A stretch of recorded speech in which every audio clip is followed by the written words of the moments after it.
Il n'y a plus de frontières. Ni entre la vie, ni entre la mort. Amara a traversé le voile. Son âme erre dans le royaume des secrets, là où le temps n'obéit à personne. Et où les cœurs purs deviennent des armes. Dans ce monde de brume et de murmures, Amara découvre les âmes prisonnières du sac. Des rois déchus. Des femmes trahies. Des enfants oubliés. Tous liés par la même malédiction, celle du pouvoir qu'on voit. Un esprit s'avance. Son visage est familier. C'est Shaka. Ni ange, ni démon. Il lui tend la main, le sac n'est pas un trésor, Amara. C'est une porte. Et derrière, il y a eux. Les murs d'ombre se fissurent. Des silhouettes s'éveillent. Les anciens dieux d'Afrique, endormis depuis des siècles, ouvrent les yeux.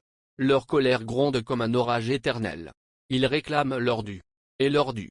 C'est le cœur d'Amara. Elle fuit à travers les plaines du royaume spectral. Les arbres chantent son nom, les rivières murmurent sa douleur. Mais à chaque pas, le sol s'effondre sous elle.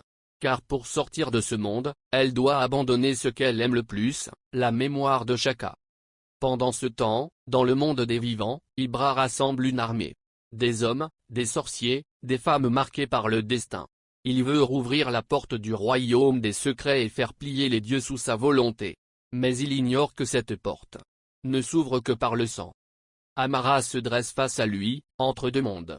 Une moitié de son corps brûle dans la lumière, l'autre se dissout dans l'ombre.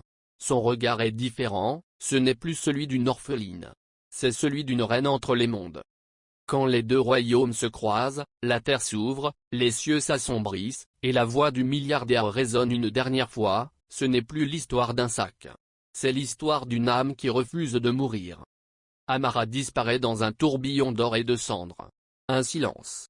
Puis un rire. Et sur le sol, un nouveau sac apparaît.